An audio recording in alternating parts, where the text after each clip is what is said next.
میں نے آپ کو کہا کہ انڈیا نے چین سے ٹکر لی ہے اور ایک بڑا میزائل ہے اگنی 5 کے نام سے، جس کی رینج بہت زیادہ ہے، نیوکلیر کیپیبل یہ میزائل ہے، اور اس کے مطابق یہ ایشیا، افریقہ اور یورپ کے جو مختلف علاقے ہیں اس کو یہ اب ہٹ کرنے کی صلاحیت حاصل کر لی ہے۔ دوسری بات یہ ہے کہ شیخ رشید صاحب کے بیانات، ان کا رویہ میرے خیال سے انتہائی قابل اعتراض ہے، انتہائی غیر ذمہ دارانہ ہے۔ یہ بات میں بڑی ذمہ داری سے کہہ رہا ہوں۔ پاکستان میں ڈپلائبل فورس جو ہے وہ 4,15,000 ہے، اور وہ ان میں سے بھی جو لگ سکتی ہے وہ 1,22,000 ہے، اور اگر پورے پاکستان میں 200 جگہوں پہ ہنگامے شروع ہو جائیں، چھوٹے چھوٹے 100 جلوس نکل جائیں، تو 5 سپاہی فی علاقہ آتے ہیں۔ کیا یہ حقیقت نہیں ہے کہ پرائم منسٹر صاحب جب امریکہ کے دورے پر گئے تھے تو اس سے ایک دن پہلے قادیانیوں کے ایک بہت بڑے لیڈر کی پریزیڈنٹ ٹرمپ سے ملاقات کرائی گئی تھی، جو وہاں پر رو رو کے بیان فرما رہے تھے کہ پاکستان میں ان کے ساتھ کیا ظلم ہوتا ہے؟ اگر آپ نے ان کو انگیج نہیں کیا اور یہ روزانہ قتل غارت اسی طرح شروع رہی، یہ معاملہ بڑھے گا۔ مجھے تو حیرت یہ ہے کہ یہ ماضی کے تجربات سے کچھ سیکھتے نہیں ہیں۔ اگر یہ تاریخ اس طرح چلتی رہی، آپ الیکشن کمپین نہیں کر سکیں گے، آپ کا حال بھی حسن اقبال والا ہو جائے گا۔ سب سے پہلے میں آپ کو بڑی خبر دینا چاہتا ہوں کہ رات گئے جو انڈیا نے ایک چین سے بڑی ٹکر لینے کی کوشش کی ہے اور اس نے خطرناک میزائل کا تجربہ کیا ہے۔ میں اس کو چین کے حوالے سے بات اس لیے کر رہا ہوں کہ جو انڈین میڈیا اس وقت رپورٹنگ کر رہا ہے، انڈین میڈیا کہہ رہا ہے کہ ہم نے چین کے خلاف ڈیٹرنس کریٹ کر لی ہے، ہم نے چین کو بڑا میسج کنوے کیا ہے۔ میں آپ کے سامنے کچھ ہیڈ لائن ضرور آج رکھوں گا جو انڈین میڈیا نے چلائی ہیں، اور ایک بڑا میزائل ہے اگنی 5 کے نام سے، جس کی رینج بہت زیادہ ہے، نیوکلیر کیپیبل یہ میزائل ہے۔ میں نے آپ کو کہا کہ انڈیا نے چین سے ٹکر لی ہے۔ اب یہ میں نے الفاظ استعمال اس لیے کیے ہیں کہ یہ میری اپروچ نہیں ہے، یہ میری سوچ نہیں ہے، بلکہ یہ انڈین میڈیا کا وہ پرسپیکٹو ہے جو انہوں نے چلایا۔ پہلے خبر سن لیجئے کہ انڈین میڈیا چونکہ اس خبر کو اسی اینگل سے ڈسکس کر رہا ہے، تو میں نے اسی حوالے سے آپ کو یہ خبر دی ہے کہ آج انڈیا نے میزائل کا ایک تجربہ کیا ہے۔ یہ بنیادی طور پہ بیلسٹک میزائل ہے، جس کو آپ انٹر کانٹیننٹل بیلسٹک میزائل کہہ سکتے ہیں، جس کو بین البراعظمی بیلسٹک میزائل، جس کو اردو زبان میں ہم کہیں گے 3 سٹیج سالڈ فیول انجن اس کا ہے، یعنی ایک شاندار انجن کے ساتھ جو ہے، اور پھر سرفیس ٹو سرفیس اٹیک کرنے کی صلاحیت رکھتا ہے۔ یہ ان کا 5واں اس رینج کا میزائل ہے، اور نیوکلیئر صلاحیت رکھتا ہے، کئی ٹن تقریباً جو ہے وہ اس کے پے لوڈ لے جانے کی صلاحیت اس کے پاس ہے۔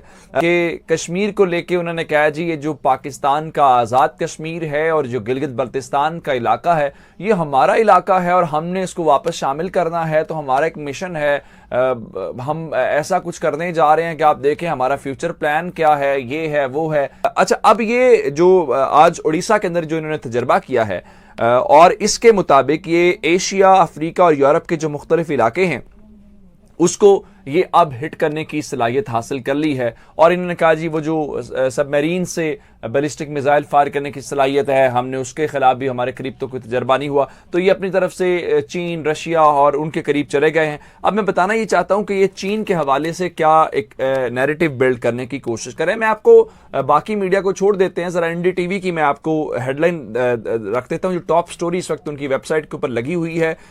ان میسج ٹو چائنا، یعنی چین کو پیغام دیتے ہوئے، India test Agni 5 missile with 5000 kilometre range. وہ کہہ رہے ہیں جی چین کو ایک بڑا پیغام دیتے ہوئے انڈیا نے 5000 کلومیٹر رینج کا اگنی 5 میزائل کا تجربہ کر لیا۔ میں بتانا ہی چاہتا ہوں کہ یہ جو اگنی ان کی سیریز ہے، اگنی 1 700 کلومیٹر کی رینج ہے، اگنی 2 2000 کلومیٹر کی رینج ہے، اگنی 3 2500 کلومیٹر کی رینج ہے، اور اگنی 4 3500 کلومیٹر کی رینج ہے، اور یہ جو آج تجربہ کیا ہے اس کی انہوں نے 5000 کلومیٹر رینج بتائی ہے، جس کے بعد یہ مختلف براعظموں تک۔ دوسری بات یہ ہے کہ شیخ رشید صاحب کے بیانات، ان کا رویہ میرے خیال سے انتہائی قابل اعتراض ہے، انتہائی غیر ذمہ دارانہ ہے۔ یہ بات میں بڑی ذمہ داری سے کہہ رہا ہوں۔ میں ذکر کرنا نہیں چاہتا، لیکن مجھے بتائیے کیا یہ آخری جملہ حکم کیا یہ حقیقت نہیں ہے کہ پرائم منسٹر صاحب جب امریکہ کے دورے پر گئے تھے تو اس سے ایک دن پہلے قادیانیوں کے ایک بہت بڑے لیڈر کی پریزیڈنٹ ٹرمپ سے ملاقات کرائی گئی تھی، جو وہاں پر رو کے بیان فرما رہے تھے کہ پاکستان میں ان کے ساتھ کیا ظلم ہوتا ہے؟ پولیس والا بیچارہ روتا رہتا ہے کہ موب کے سامنے میں کھڑا ہو گیا. بے نظیر جس وقت شہید ہوئی تھی، آپ مجھے بتائیے کیا کچھ نہیں ہوا تھا پاکستان کے اندر، موب تھا، چل پڑا تھا. اب یہ ایکشن لیں گے، یہ اور زیادہ بڑھے گا، اور زیادہ نکلے گا. اور میں نے کہا خان صاحب کو، باقی لوگوں کو، اگر یہ تحریک اس طرح چلتی رہی آپ الیکشن کمپین نہیں کر سکیں گے. آپ کا حال بھی حسن اقبال والا ہو جائے گا، اللہ خیر کرے سر، آپ کا حال بھی پھر وہ اس طرح کا ہو جائے گا. اللہ آپ خیر ایک کرے. مسئلے کو جی ہاں ٹھیک ہے، بہت حساس سچویشن ہے یہ بخاری صاحب. میرے خیال سے مہر یہ صورتحال جو ہے جو اور یہ مقبول جان صاحب کہہ رہے ہیں بالکل ٹھیک کہہ رہے ہیں. ہمارا کام ایز اے میڈیا بھی ان کو وارن کرنا ضرور ہے کہ بھائی خدا کے واسطے عقل کے ناخن لیں، یہاں پر اپنی انائیں جو ہیں اس کی تسکین کے لیے قوم سے نہ کھیلیں. اسٹیٹ کی رٹ کے نام کے اوپر جو کچھ آپ کرنا چاہ رہے ہیں وہ کسی صورت بھی بہتر راستہ نہیں ہے. اگر آپ نے ان کو انگیج نہیں کیا اور یہ روزانہ قتل غارت اسی طرح شروع رہی، یہ معاملہ بڑھے گا.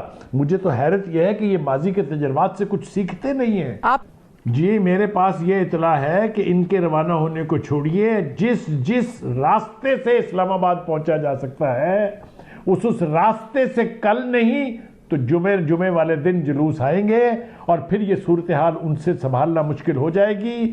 اس کے بے پناہ گو بیک ٹو 1981. اور یہ مقبول صاحب کو اچھی طرح سے یاد ہے جب شیعہ کنونشن ہوا تھا تو پھر صورتحال یہ تھی کہ 4 دن تک there was no existence of a state. Am I right اور یہ صاحب آپ کی خبر تو جب اس طرح کی صورتحال existence of a state آپ لے کے جا رہے ہیں. پاکستان میں ڈپلائبل فورس جو ہے وہ 4,15,000 ہے، اور وہ ان میں سے بھی جو لگ سکتی ہے وہ 1,22,000 ہے. اور اگر پورے پاکستان میں 200 جگہوں پہ ہنگامے شروع ہو جائیں، چھوٹے چھوٹے 100 جلوس نکل جائیں، تو 5 سپاہی فی علاقہ آتے ہیں اور تحریک لبیک کے ماننے والے اس طرح کے ہر جگہ موجود ہیں. ایک تو یہ صورتحال ہے. مسئلہ سارا یہ ہے کہ آج آپ کچل بھی دو تب بھی مسئلہ ختم نہیں ہوتا، یہ آگے بڑھے گا اور یہ بہت زیادہ بڑھے گا.